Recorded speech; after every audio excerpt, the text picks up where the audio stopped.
Well, folks, I have some warnings to give all investors in the market in this video here today. I was thinking about breaking this out into a few different videos and doing the warnings separately, but I'm like, let me just get it all done in one big video here. Let's get through all this because there's a lot I'm seeing out there right now that I just got to warn people about and kind of what's going on. First off, thank you, Moomoo, for sponsoring today's video. We do appreciate you guys, and definitely check out Moomoo. It will be the pinned comment down there. All right. So NASDAQ now down over 14% year to date. There's no doubt in my mind, we're likely going to have the worst stock market in the history of the stock market for January. So it's just looking that way. The Russell is now down close to 14% year to date as well, which keep in mind, we're only 27 days through the year, 27 days through the year, and we're down 14%. This is extraordinary. Do keep in mind, this is not normal, okay?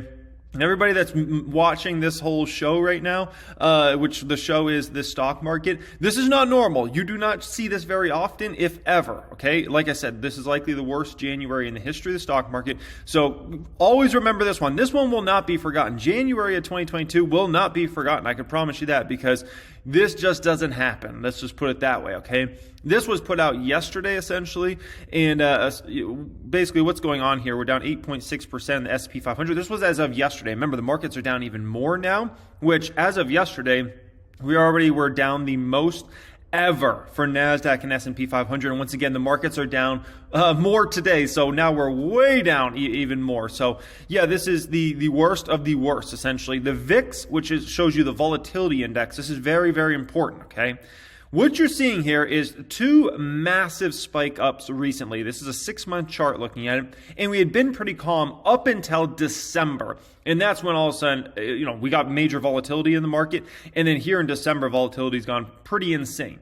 So the market has gotten very, very volatile in this whole situation. You're seeing a lot of swings in the market. All of a sudden, it's like, oh, it's a horrible day in the market. Then all of a sudden, the market will bounce back. And it's like, whoa, how did we bounce back? Then the next day, market's horrible and it stays horrible. But maybe you get a bounce back in between. Then one day starts out green. It's like, oh, man, we're making money. This is looking good. And then all of a sudden, whole market tanks by the time things close. So right now we have a very, very volatile market out there. No dang doubt about that. Now, as of recording this video, we are about an hour away from Apple reporting their earnings.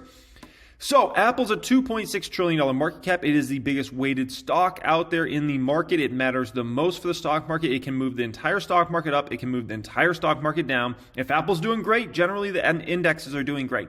If Apple stock's doing bad, the indexes are going to do bad, okay? And also, do keep in mind, Apple stock moves around all the semiconductor stocks, which is another huge industry in the stock market. So if Apple has some bad things to say, let's say, for guidance or something like that, it could move the entire semiconductor stocks down as well, which moves likely the entire NASDAQ down, and the S&P 500, as many of the semiconductor stocks are in the S&P 500 as well. And there's many of them that are $10+ billion companies, and some that are even $100+ billion companies. So this Apple earnings is massive if you're thinking about how the market does. If Apple guides weak, okay, if they have anything troubling to say about guidance and what 22 numbers could look like, guys, the NASDAQ could very much finish between 17 and 19% down for the month of January, which would be not just a record, but by far and away a record. So when it comes to Apple, this is a company that matters the most for this entire earnings season. The pressure is on Apple in a massive way. The good news is, in this situation, the good news is analysts are not expecting a lot from Apple. They're not expecting a lot at all, okay? 4.5% revenue growth in 2025. That is not some kind of big number or something like that. So that's the one, if you're thinking about the one piece of good news, that's the one piece of good news. But if we're in a situation here where maybe iPhone's not quite selling the way this year as it did last year, Apple's revenue is going negative. I think MacBook business, iPad business is going to be at best flat. I think services revenue can probably be up, but I wouldn't expect up huge. And so if the iPhone business is down 5-10% even this year, Apple's going to go negative for revenue. And that would be devastating to Apple stock. stock because it's been a high-flying stock. It's been trading at a richer valuation than usual.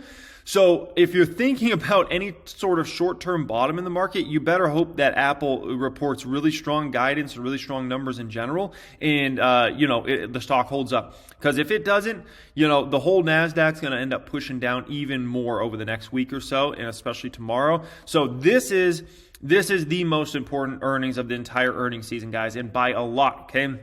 So be ready for potentially some bad news here, okay? Now, Tesla reported earnings, and the stock is down about 10% right now. 10%, okay? No, I didn't make a whole dedicated video to Tesla this earnings season or anything like that, because I know there's like a million other YouTube channels that cover that, and the numbers and all those sorts of things is not like back in the day when I used to be one of the only ones covering it. Now it's like, everybody like covers Tesla nowadays, right? What is my opinion on these Tesla earnings? I want to give a big thank you to Moomoo for sponsoring today's video. If you have not downloaded the Moomoo app yet on your phone or your tablet, I would definitely do so. It is one of the coolest, most in-depth apps I've ever seen, and you can actually place trades right through the app as well here. They get a 4.7 out of 5 stars so far on the Apple App Store, so very, very impressive. One of the coolest features for me personally so far using the app has been the calendar feature, which will essentially show you economic data that's upcoming, earnings that are upcoming, IPOs, dividend stock splits, things like that. That is the type of data that a lot of us as stock market investors, we like to know, like what are the upcoming earnings, or like what's the upcoming economic data that's going to be coming out that's going to affect the market, upcoming IPOs, dividend stock splits, things like that, okay? You also have free level 2 trading data right inside their app. I'll say this is arguably the most in-depth app I've ever come across in the stock market since I've been doing this over the last 12, 13 years now.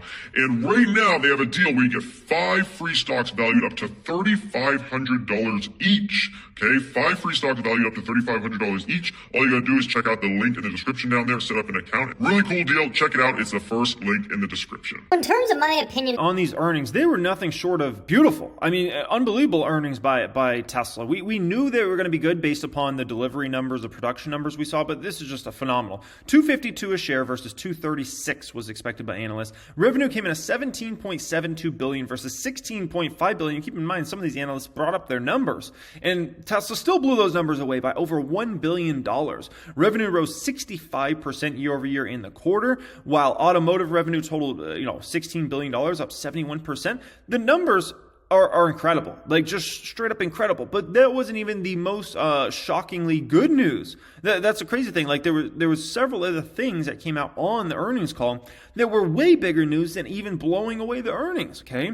The first one is one that I think Wall Street's going to have trouble even comprehending. But Elon Musk said on the earnings call, which Elon Musk was on the earnings call, so it was more. Musk said robots, that business can be bigger than the Tesla car business, which is mind-blowing to even think about, because we're thinking about how big the automotive business already is, never mind how big the automotive business is going to be for Tesla in 3 years from now, 5 years from now, 7 years from now. It's incredible. But the fact is, for him to say the robot business can be bigger than Tesla cars, that's nothing short of extraordinary. So that was huge news on that earnings call, okay? Then, I don't know if you guys heard this. I put this on my Instagram stories while I was listening to the earnings call. Hey, by the way, if you haven't followed me on Instagram, do so. It's Financial Education Jeremy, okay? Elon said that Tesla's going to be comfortably above 50% growth in 22. I mean, that statement is massive, because that's not like some long-term thing. Like the robot thing, I can understand Wall Street kind of like not even caring about that, or investors not caring about that. It's like, what? Robot business bigger than the car business? I don't know about that. That seems crazy, okay? But when you're talking about some short-term prediction like this that Elon Musk is making as the person running the company, that's something that should give you a lot of comfort. Let's just put it that way. Comfortably above 50% growth in 22. Analysts had Tesla growing 44% for 22. So for Elon to come in and say, yeah, we'll be comfortably above 50%, that is great news. And I mean, really, truly great news. And once again, how is Tesla stock basically treating this whole situation? Down massively today. Down massively. And so this is something that frustrates, I know, a lot of investors, right? They're like, are you kidding me? Like, we blew away numbers. We beat revenue by over $1 billion. Elon has a great commentary, including growth is going to be way above what analysts are expecting this year, and the stock goes down 10%. People are like, what's going on here? Right now, if you ever wanted to, there's a lot of signs that this is a risk-off market right now, but I think the Tesla earnings and that Tesla stock price move down, that's the ultimate risk-off right now, right? There's just, in the market right now, no one wants to take risk. Wall Street is just, they've pulled back on everything right now.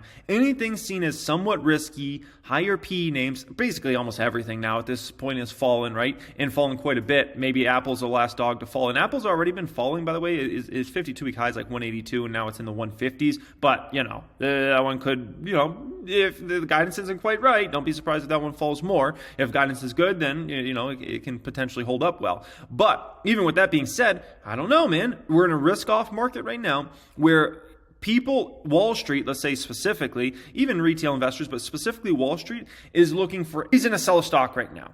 I don't even know what the reason is to sell Tesla. Like, the margins were great, the revenue is great, the guidance is great, like the future is great, the vision is great, everything's great. Everything, like everything's great. Like, there's nothing bad there.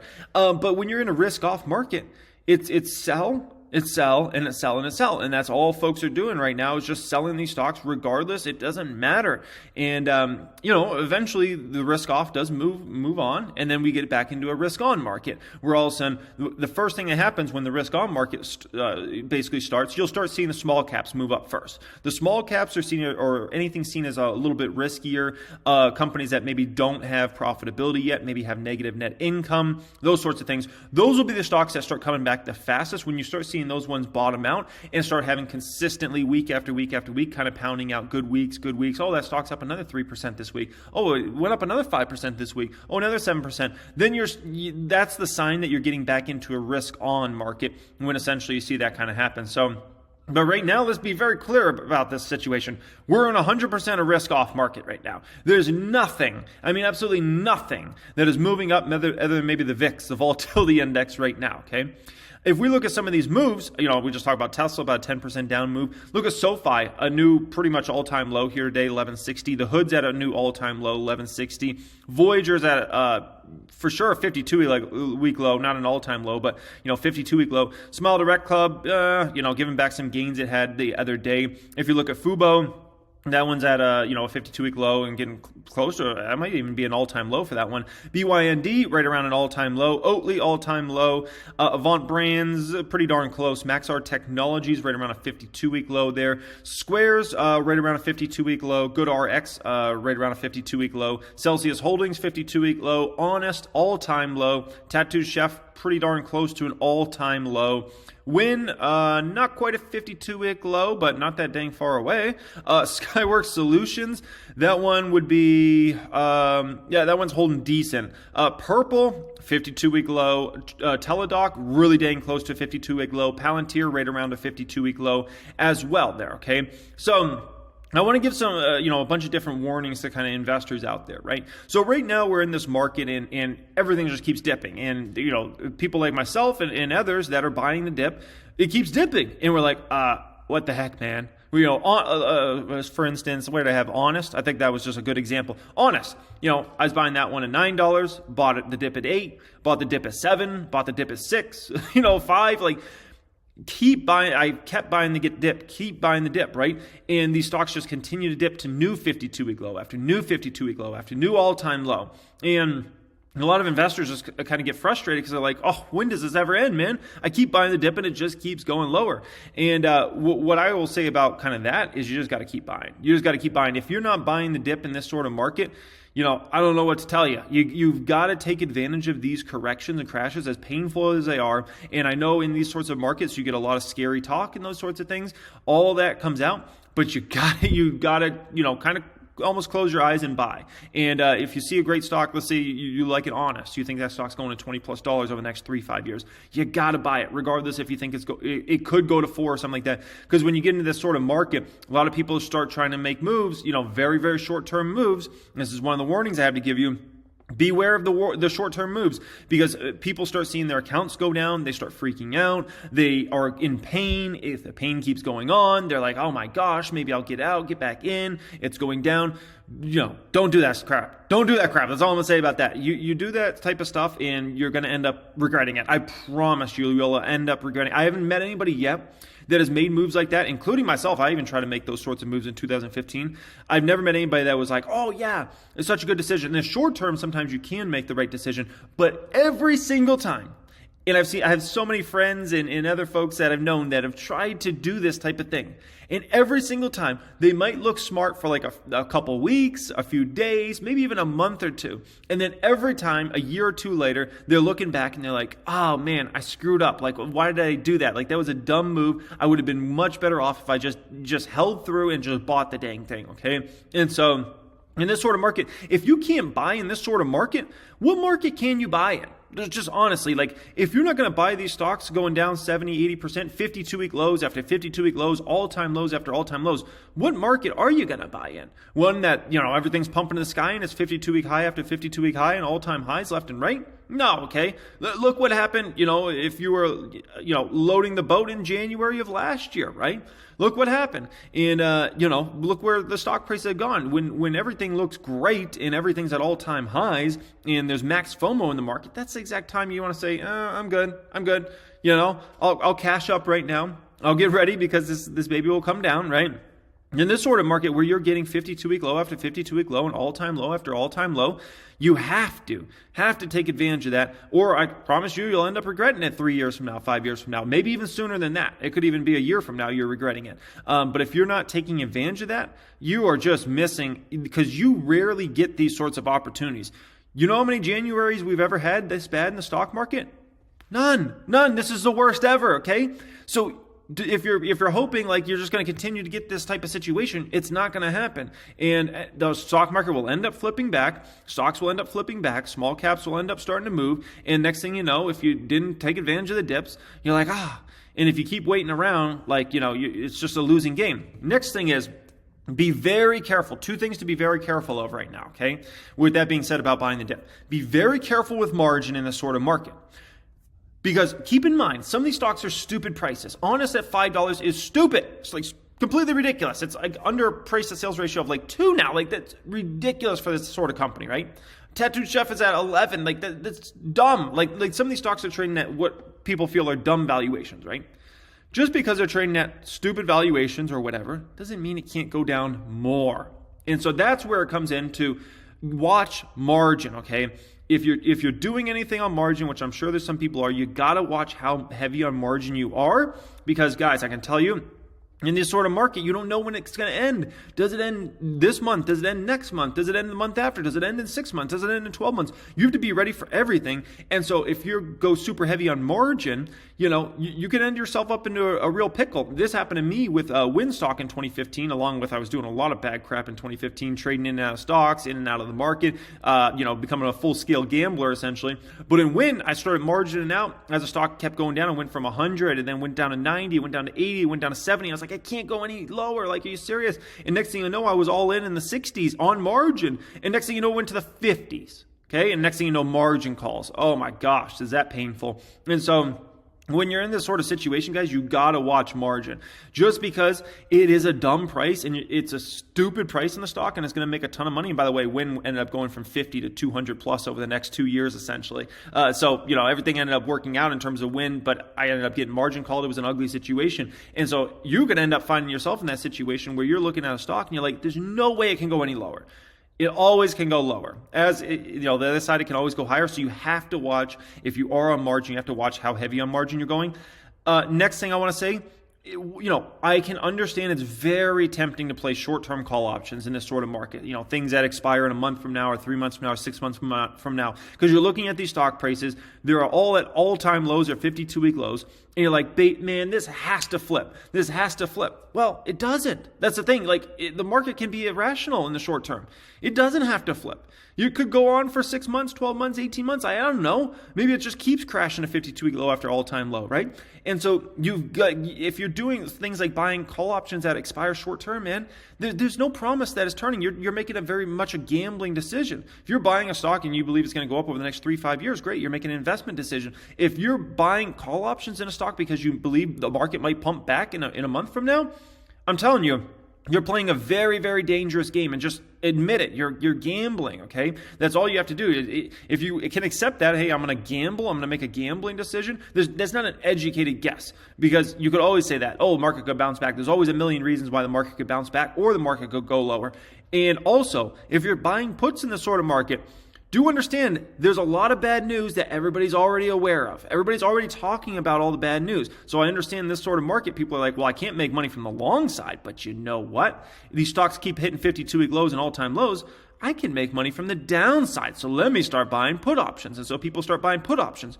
I'm warning you guys as far as that goes. These stocks are beaten down, devastated stocks, and a lot of them have extremely high short positions.